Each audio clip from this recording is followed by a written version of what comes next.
तो direct selling के कारोबार करने में सबसे चीज मेरे को जो अपील हुई उसके बारे में मैं समझा दूं, क्योंकि अभी हिंदुस्तान में अभी आप देखेंगे कि हिंदुस्तान में जब आप देखेंगे तो डायरेक्ट सेलिंग को नाम पर लेकर कई फ्रॉड किए गए हैं। यहां पर लोग बाग समझ नहीं पाते कि डायरेक्ट सेलिंग क्या है, मनी सर्कुलेशन क्या है, जब ये क्लियरिटी ही नहीं है।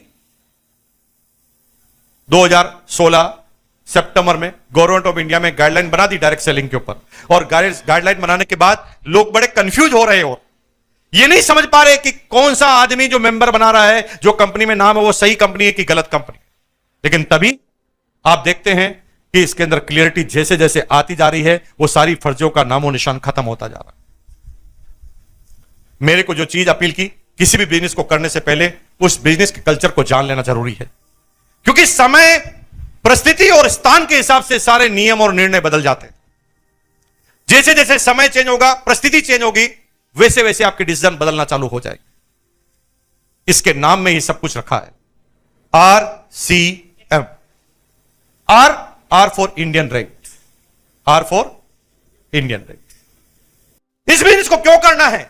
क्योंकि यह दुनिया की एकमात्र ऐसी कंपनी है जो इंडिया में काम करती है इंडियन रेट में। मल्टी लेवल मार्केटिंग में इस दुनिया में एक कंपनी ऐसी नहीं है जो इंडियन रेट पर काम करे। उनकी रेट ऐसी होती है जिसको समझना आम आदमी के बस की बात ही नहीं। वो क्या कहते हैं, सर हमारा ये साबुन है, ये 280 रुपए का है, ये बहुत अच्छा है, ये कॉन्सेंट्रेट फॉर्मूले से बना है। मेरे भाई, वो किसी भी फॉर्मूले से बना है, आम आदमी के जेब के बस की बात है क्या? या पर कैपिटा इनकम ही 5,000 से नीचे है तो 280 रुपए साबुन की बात कर रहा है।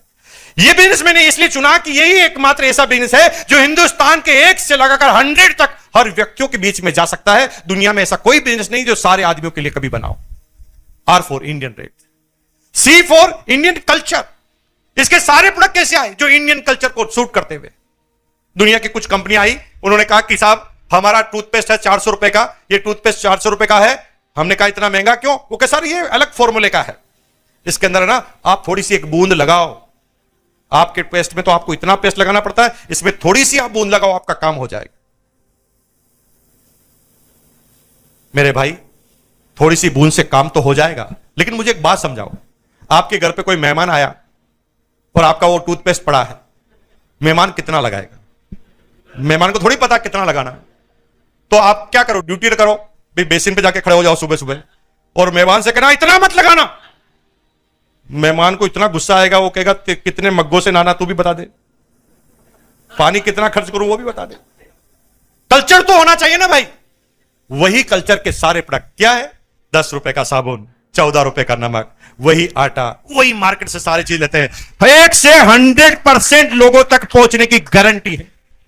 यह बिजनेस स्प्रेड करने वाला है, हर व्यक्ति के पास आप जा सकते हैं। कोई सिलेक्टेड पीरियड नहीं है, सिलेक्टेड क्राइटेरिया नहीं जिस व्यक्ति के लिए बिजनेस बना है। 1 to all, सारे लोगों के लिए बिजनेस बना है। M for Indian mentality, Indian rate, Indian culture और इंडियन मेंटेलिटी एक चीज में मिलती है तो वो RCM बिजनेस के अंदर है। और मेरे भाई, इसलिए मैंने इस सिस्टम का चयन किया और मैं आज आपके सामने इस बिजनेस में करना क्या है ये फॉर्मूला मैं बार बार लिखता हूं। और अशोक जी कई लोगों को बता रहे हैं, आपको फेसबुक पे देखता हूं तो आप लोगों को लिखते हैं। आप जीवन में छोटे छोटे बदलाव कीजिए, आपके बिजनेस के रिजल्ट ऑटोमेटिक आएंगे। करना क्या है? सिंपल सा बदलाव है, एक कोटेशन लिखिए और उस कोटेशन के बाद उस पर अपन रिसर्च करना चालू करते हैं, इसका क्या क्या फायदा होने वाला। उसमें मैंने ये बोला था बार बार कि जो दिखता है वो बिकता है। पेन है?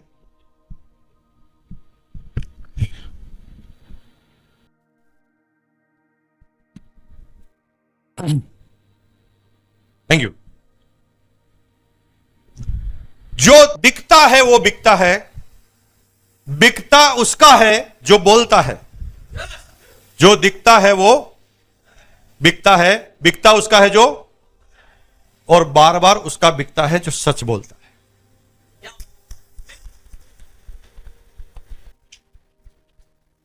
जो दिखता है वो बिकता है, बिकता उसका है जो बोलता है, और बार बार उसका बिकता है जो सच बोलता है। इस फॉर्मूले को अपने दिमाग में, अपनी लाइफ की फ्रेम में फिट कर लो। अब जब भी कोई निर्णय लो तो इन 3 चीजों को टच करते हुए निर्णय लो।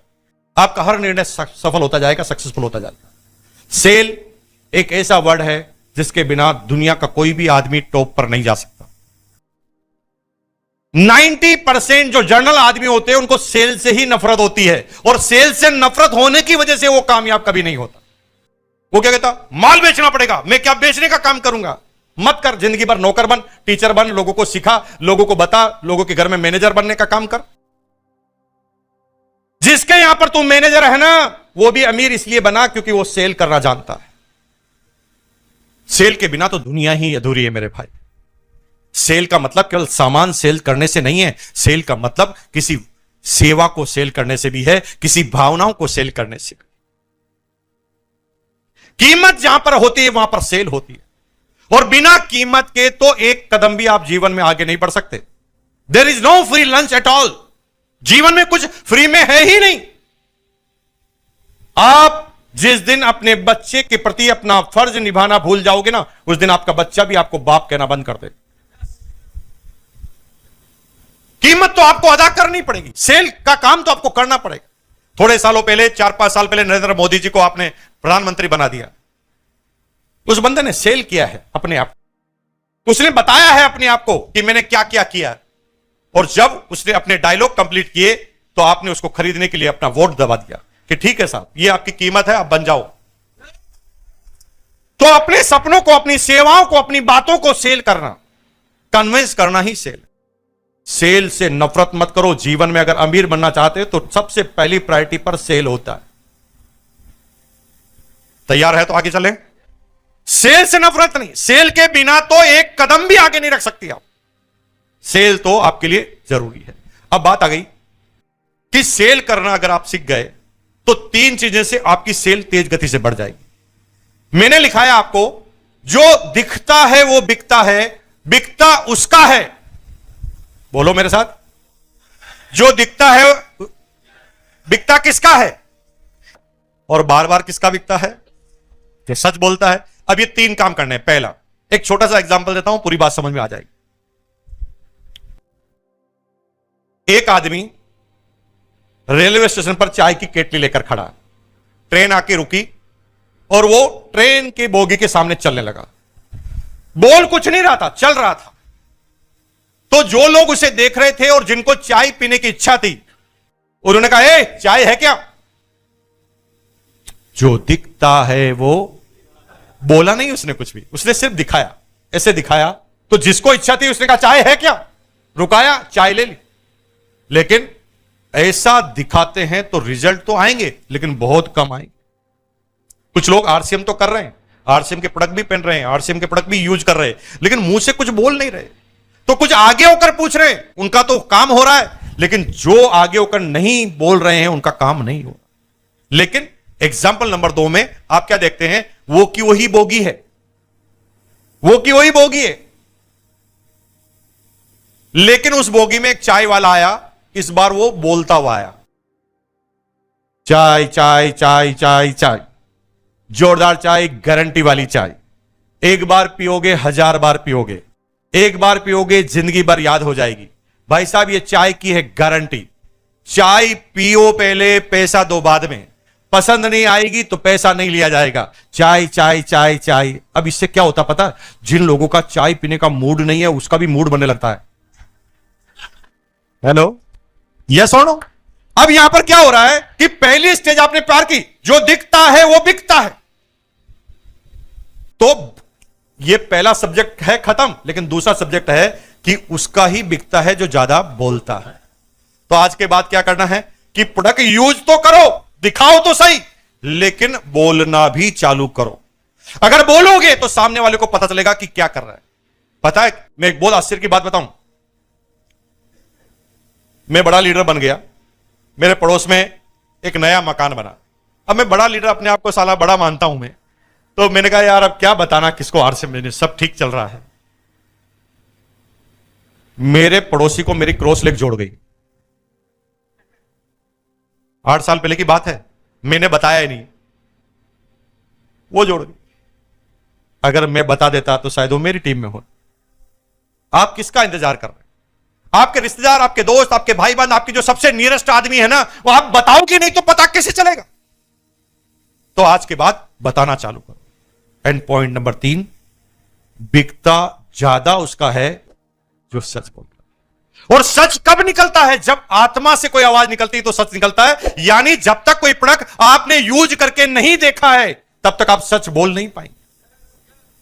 भाई आपने 3 इडियट फिल्म देखी है, आपको अच्छी लगती है, तो आप कितना अच्छा बोलते हैं, सर क्या गजब की पिक्चर है, देख के आना। न हीरो का नाम बता रहे न हीरोइन का, सिर्फ कॉन्फिडेंस से बोल रहे हैं क्या गजब की पिक्चर। और सामने वाले को समझ में आ जाती है क्योंकि आत्मा से आवाज निकल रही है। जिस दिन ये आवाज आप यहां से निकालना चालू करोगे, लोग आपकी बात समझना चालू हो जाएंगे। लेकिन कुछ लोग ऐसा नहीं करते।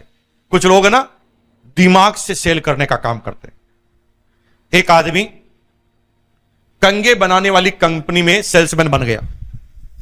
वो पूरे दिन भर कंगे बेचता था, रिजल्ट पूरे नहीं आ रहे थे। तो एक दिन उसने दिमाग लगाया और कंगा लेकर टकले के पास पहुंच गया जिसके बाल ही नहीं थे। उसको कहा भाई साहब कंगा कंगा कंगा ले लो कंगा। टकले को आ गया गुस्सा, वो क्या चिढ़ा रहा है मुझे, बाल ही नहीं है कंगे का क्या करूं? वो कह सर मैं आपके पास इसीलिए आया हूं, मैं क्या मूर्ख हूं? आपके पास इसीलिए आया हूं कि ये कंगा हमारा एकदम जोरदार, इस कंगे को अलग तरह से साइंटिस्ट ने बनाया है। आपको क्या करना है, सोने से पहले 5 बार रगड़ना है टकले पर, सोने से पहले 5 बार रगड़ना है और उठने के बाद 5 बार रगड़ना है। और 3 महीने तक आपने ये रगड़म रगड़ी पूरी चालू रखी तो 3 महीने बाद भगवान ने चाहा तो ऐश्वर्या राय जैसे बाल होंगे। अब उसने झूठ बोलना चालू कर दिया रिजल्ट के लिए।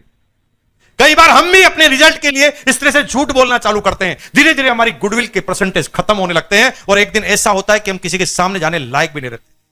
अब उस टकले को कंगी बेचने के लिए आपने झूठ बोल दिया।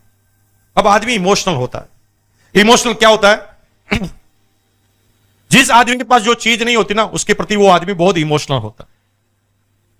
जैसे किसी के बच्चा नहीं है तो इतना इमोशनल होता है कि जो आदमी पढ़ा लिखा होता है, जिसको साइंस पूरी पता होती है, वो भी इमोशन के नाते साधुओं के पास पहुंच जाता है, बाबाओं के पास पहुंच जाता है। और बाबा उसको कोई भभूत दे देता है, कोई गोली देता है, वो लेता रहता है क्योंकि उसके मन में एक डर रहता है कि कहीं वो सच हो गया तो।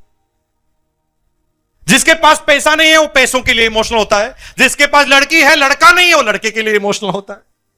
और ऐसे आदमियों पर सबसे पहले वो कंपनियां, वो आदमी जो बदमाश किस्म के होते हैं वो अटैक करते हैं। अब टकले के पास गए तो टकला को जब ये कंगा बेचा जा रहा है तो टकला पहले एनालिसिस करता है। कैसे एनालिसिस करता है? जो भी इमोशनल होता है वो एनालिसिस करने का उसका तरीका अलग होता है। वो कैसे एनालिसिस करता है?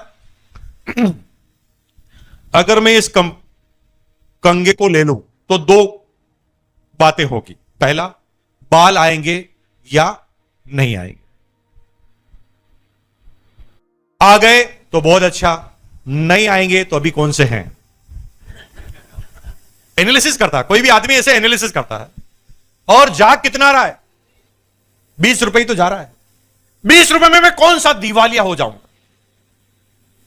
अरे टकले, 20 रुपए से कंपनियां चल जाएगी।